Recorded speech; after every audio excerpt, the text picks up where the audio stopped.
नमस्कार दोस्तों, विशाल एपिक्स में मैं डॉक्टर विशाल शिवर आप सभी का सदैव स्वागत करता हूं। दोस्तों आज मैं जिस पुस्तक का रिव्यू करने जा रहा हूं वो अपने आप में ही एक तंत्र शास्त्र में एक काफ़ी उपयोगी पुस्तक है। काफ़ी लोग डिमांड करते हैं कि भाई आप उसके विषय में बताइए, और काफ़ी लोग उसके अनुष्ठान भी करते हैं। जैसे कि आप जानते ही हैं, मैंने आपको थंबनेल में बता ही दिया, बगलामुखी तंत्रम, बगलामुखी, माँ बगलामुखी। तो दोस्तों ये है माँ श्री बगलामुखी तंत्रम। मेरे पास जो है ये योगेश्वर नाथ सुमित गधरवार की है। हालांकि और भी कई प्रकाशक इसको पुस्तक को छापते हैं, और आस्था प्रकाशन मंदिर से ये वान प्रभाग पद से प्रकाशित होती है। दोस्तों बात करेंगे अपन बगलामुखी तंत्र के विषय में, तो इससे पहले हमको माँ बगलामुखी के विषय में जानना चाहिए कि माँ बगलामुखी आखिर कौन है। जैसे कि आप जानते ही हैं, 10 महाविद्याओं में से एक महाविद्या माँ बगलामुखी है। इसके बारे में किसी चीज़ से किसी भी व्यक्ति से कुछ चीज़ छुपी नहीं है। 10 महाविद्याएँ हैं, जैसे काली, तारा, त्रिपुरा, माँ भुवनेश्वरी, भैरवी, छिन्नमस्ता, माँ धूमावती, माँ बगलामुखी, मातंगी और कमृतिका। ये 10 महाविद्याएँ हम सभी जानते हैं। इन महाविद्याओं में से एक विद्या का नाम है माँ बगलामुखी। हमको माँ बगलामुखी कहते हैं क्योंकि उनके कई शास्त्र, कई तंत्र ऐसे हैं जो इसका उपयोग हमारे शास्त्रों में भी किया हुआ है। हालांकि जैसे कि मैं बताता हूँ, लेखक ने ये स्पष्ट भी किया है कि अथर्ववेद से ही उसके कई सूत्र निकले हुए हैं। तो ये भी चीज़ें हैं, और भी बहुत सारी बातें हैं। आपने अब देखा होगा प्राचीन समय में मेघनाथ ने भी इस बगलामुखी की तपस्या की थी, और वो तंत्र कुछ गड़बड़ हुआ था। उसके बाद ही माँ बगलामुखी ने वापस मेघनाथ का ही लक्ष्मण के द्वारा वध हो गया था। इस विषय में हम पूरी चर्चा करेंगे इस विषय में। तो दोस्तों आज मैं इस बगलामुखी तंत्र की पुस्तक के विषय में पूरा रिव्यू करूंगा। इस बगलामुखी तंत्र कहाँ से प्रकाशित होती है इसके विषय में बताऊंगा। इसका मूल्य क्या है इसके विषय में बताऊंगा, और इस बगलामुखी तंत्र का क्या उपयोगिता है, और क्या इसके विषय में आप जानना चाहते हैं। और भी कई बातें जो हैं इसके विषय में पूरी चर्चा में इस पूरे वीडियो में करूँगा। तो शुरू से लेकर दोस्तों आखिर तक इस वीडियो में बने रहिएगा। चैनल को अगर सब्सक्राइब नहीं किया, सब्सक्राइब करके लाइक शेयर बेल आइकन दबा दीजिएगा, ताकि इस तरह कंटेंट आपको मेरे चैनल पर मिलते रहते हैं। तो चलिए हम शुरू करते हैं माँ बगलामुखी तंत्रम। दोस्तों बगलामुखी तंत्रम के विषय में जाके आए तो बगलामुखी माँ बगलामुखी 10 महाविद्याओं में से एक हैं, ये सभी जानते हैं। इसके अलावा इनके कई मंदिर पूरे भारतवर्ष में हैं। महाविद्याओं के कई मंदिर हैं। हालांकि महाविद्याओं के मंदिर रखना जिन लोगों ने स्थापना की है वो काफ़ी देखा जाए तो बहुत जिगर वाले लोग थे जिन्होंने स्थापना की है काफ़ी, क्योंकि महाविद्याओं के मंदिर स्थापित करना अपने आप में एक बहुत बड़ी बात होती है। और क्योंकि ये आदिशक्ति के स्वरूप हैं 10 महाविद्याएँ, 9 दुर्गाओं के अलावा फिर 10 महाविद्या हैं, आदिशक्ति के रूप हैं। तंत्रों से इनका नाम जुड़ा हुआ है और अघोर साधनाओं से नाम जुड़ा हुआ है इनका। तो काफ़ी देखा जाए तो एक बहुत इनकी जितनी पूजा है उन्हें बहुत सावधानियां बरतनी पड़ती हैं। अगर आप सावधानी नहीं बरतेंगे तो आपको उल्टा नुकसान हो सकता है। ऐसी इनके तंत्रों में बातें कही गई हैं। और बात की जाए कि 10 महाविद्याओं के अलग अलग यंत्र होते हैं, ये भी आप जानते हैं। 10 महाविद्याओं के यंत्र होते हैं, और अब सभी महाविद्याएँ अपने आप में अपना एक यूनिक वो रखती हैं, अर्थ रखती हैं। अपना उनका एक अलग काम है, अलग अलग शक्तियाँ सबकी हैं। लेकिन इनमें से 2 महाविद्याएँ ऐसी हैं जो बहुत ही विशेष रूप से, जिनमें एक विशेष शक्ति है जो सीधा मृत्यु से जुड़ी हुई हैं बातें। एक धूमावती माता, दूसरा बगलामुखी माता। तो इनके बारे में देखा जाए, धूमावती आते की विधवा के रूप में हम इनकी साधना करते हैं। माँ बगलामुखी जो है 2 महाविद्याएँ ऐसी हैं जो बहुत परम शक्तिशाली हैं, जिनके नाम अनुष्ठान किए जाते हैं। जब भी शत्रुओं पर विजय प्राप्त करनी होती है लोग इस तंत्र का उपयोग करते हैं, इनके अनुष्ठान कराते हैं, पूजा कराते हैं। मध्य प्रदेश में नलखेड़ा में इनका एक मंदिर है। नलखेड़ा में आप जाएंगे तो उनका एक मंदिर बना हुआ है। वहाँ काफ़ी पॉलिटिशियंस हुए हैं या स्टार्स हुए, वहाँ जाते हैं, तब वहाँ जा कर के अनुष्ठान कराते हैं।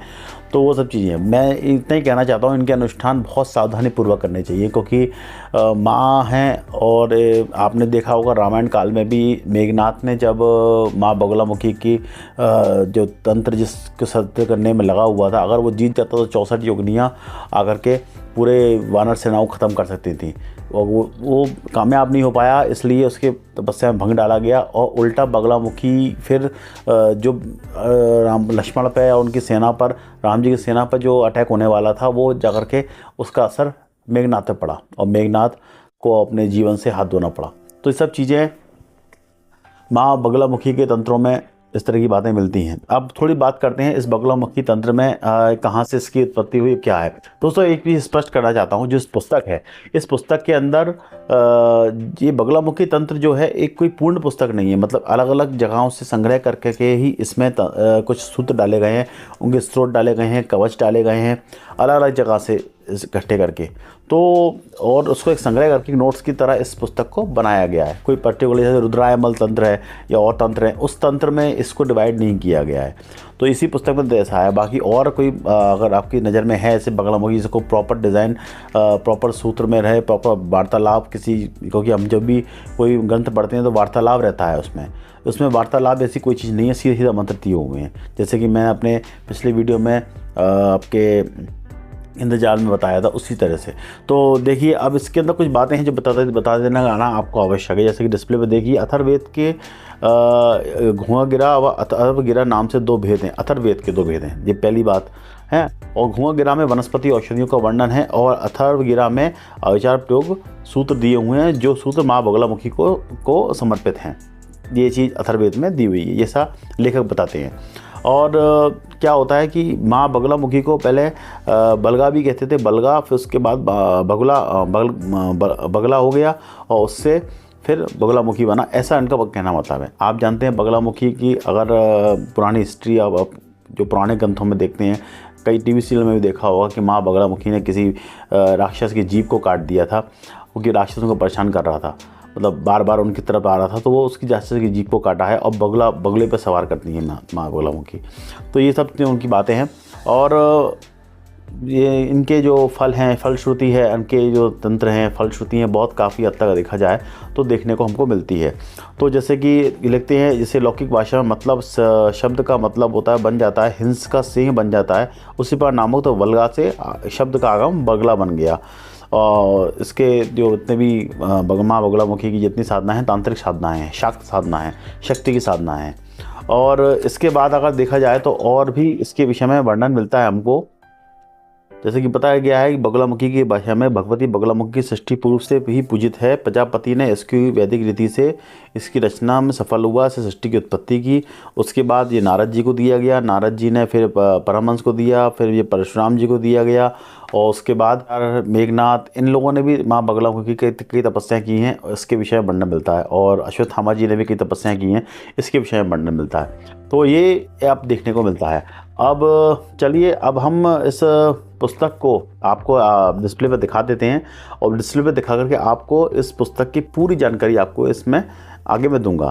तो चलिए हम डिस्प्ले पर चलते हैं। वो देख सकते हैं दोस्तों, ये है माँ बगलामुखी तंत्रम। ये योगेश्वर नाथ श्री सिद्धेश्वर गिरधर वाले यहाँ से प्रकाशित होती है। और भी कई कंपनियों की आती है, इनकी और भी ग्रंथ हैं, देख सकते हैं। योगेश्वर नाथ जी, योगेश्वर आनंद जी हैं, इनके और भी बहुत सारे मंत्र हैं, षटकर में आगम, बगलामुखी, प्रत्यंग, नताला, ये बहुत सारे ग्रंथ इनके आते हैं। हनुमान साधना, बगलामुखी, त्रिपुरा भैरवी, इन सब के आपके आते हैं। अब देखिए, अब बात करते हैं इसके रेट्स की। रेट देखिए, इसके 450 रुपये इसकी फुल कीमत है। बाकी इसके प्रेस की बात की जाए तो ये देखिए, योगेश्वरानंद प्रेस से अरविंद आस्था प्रकाशन बागपत से प्रकाशित होती है। आप देख सकते हैं कि इनके विषय में यहाँ पे काफ़ी एक जो भी इनके बारे में, इस पुस्तक के बारे में जो भी बातें हैं यहाँ दी हुई हैं। बुद्धि शांति के लिए मंत्र का साधनाओं का विशेष महत्व है, इसके विषय में देती है। और उन्होंने कोई भी त्रुटि हो कारण क्लेशजनक हानि हो सकती है, मतलब इसकी सावधानी प्रॉपर इसको पढ़ लीजिए। अब इसमें जो इसका कहाँ से प्रकाशित होती है उसके नंबर भी यहाँ दिए हुए हैं। आप इस नंबर को भी से भी पुस्तक के बारे में बात करते हैं, और डिस्प्ले पे जो नंबर आपके आ रहा है उस डिस्प्ले पर भी, उस नंबर पर भी बात करके पुस्तक मंगवा सकते हैं। इसके बाद आप देखिए, बगलामुखी की यहाँ पे बगलामुखी पूजन विधि, आवरण, पंचर, कवच और बगला अंग देवता, ये सौभाग्यवन बगला की उत्पत्ति, बगलामुखी इनके विषय में यहाँ वर्णन मिलता है। तो इसी के आधार पर पूरी पुस्तक दी हुई है। बाकी देखी जाए इस पुस्तक को आप खोलेंगे तो कोई पर्टिकुलर इसका वार्तालाप नहीं है, अलग अलग तरीके से माँ बगलामुखी का पूरा संग्रह जितना भी उपलब्ध है सब यहाँ दिया हुआ है। और आप देख सकते हैं माँ बगलामुखी का चित्र भी देख सकते हैं। तो जैसे कि सभी जानते हैं कि राक्षस का इन्हें एक जीवा काटी थी और इसी तरह से ये बगला पे सवार इनकी रहती है, तो माँ बगलामुखी को कहा जाता है। और 10 महाविद्याओं में सर्वश्रेष्ठ महाविद्याओं में से एक हैं और भी बहुत सारी इनकी किताब पुस्तकें आती हैं इस प्रकाशन की। और बगलामुखी तंत्र के विषय में यहाँ पर और भी कई बातें दी हुई हैं जो आप देख सकते हैं। बाकी जो मैंने आपको अभी डिस्प्ले पे दिखाई दिया था कहाँ कहाँ क्या क्या दिया हुआ है, किस किस देख सकते हैं आप कि जैसे कि इसके विषय में जो मैंने बात आपको डिस्प्ले पे दिखाई थी वही अथर्वग्रह नाम से 2 वेद हैं, इसके विषय में यहाँ बताया गया है। और कहाँ से ये बगलामुखी की जो विद्या हैं कहाँ कहाँ से हुई हैं। तो यहाँ पे देखो अश्वत्थामा जी का ही वर्णन आता है कि द्रोणाचार्य के बाद अश्वत्थामा जी ने भी इनके उपासक थे। तो ये इस चीज़ों के वर्णन हमें देखने को मिलता है। तो आशा है आपको पुस्तक अच्छा लगा होगा। आपको पुस्तक मंगानी है इस नंबर पर संपर्क कर लीजिए और पुस्तक आपको आ सकती है। बाकी आपको पुस्तक कैसी लगी, मेरा रिव्यू कैसा लगा, आप कमेंट बॉक्स में डालिए। तो दोस्तों आशा है आपको मेरा ये वीडियो पसंद आया होगा। काफ़ी हद तक आपको काफ़ी नॉलेज मिली होगी इस तंत्र के विषय में। तो दोस्तों आशा है कि आप लोग मेरा सपोर्ट करते रहेंगे। अगर आपको ये पुस्तक मंगानी है तो आप इस नंबर पर संपर्क कर सकते हैं। इस नंबर को संपर्क करके आप ये पुस्तक मंगवा सकते हैं, अपने पास रख सकते हैं। जो भी वार्तालाप अपन इनसे करके आप ये पुस्तक को अपने घर मंगवा लीजिए। और बाकी अगर आप मेरा सपोर्ट करना चाहते हैं तो कृपया करके इस चैनल को का सपोर्ट करने के लिए आप QR कोड पर स्कैन करके आप मेरा चैनल का सपोर्ट कर सकते हैं। साथ में आपका अपने थैंक्स बटन पर भी मेरा सपोर्ट कर सकते हैं। आपका सहयोग से ही मेरा चैनल चलता है। और इसके साथ साथ इस वीडियो को ज़्यादातर लोगों को शेयर कीजिए। और जो भी आपकी भ्रांतियाँ हैं आप अपने भ्रांतियाँ हैं अपने कमेंट्स में मेरे डाल सकते हैं ताकि मैं आपके प्रश्नों का उत्तर दे सकूँ। और मेरा भी नॉलेज आपके कमेंट्स से बढ़ता है। तो कमेंट्स डालने में कोई कंजूसी मत कीजिए, कमेंट्स डालिए। आपको जो भी समझ में ना आए, कोई भी चीज़ आपको अगर मैंने गलत भी बोली हो तो आप मेरे को टोकने की कोशिश करें, तो मैं आपको अपनी चीज़ें सुधारने की कोशिश करूँगा। तो आशा है दोस्तों आपको वीडियो पसंद आया होगा। इसी के साथ मैं इस वीडियो को विराम देता हूँ। बहुत जल्दी मिलूँगा नई वीडियो में। इसी के साथ मैं इस वीडियो को विराम देके आप लोग से इजाज़त देता हूँ। तब तक के दोस्तों मुझे आज्ञा दीजिए। धन्यवाद। जय हिंद, जय भारत।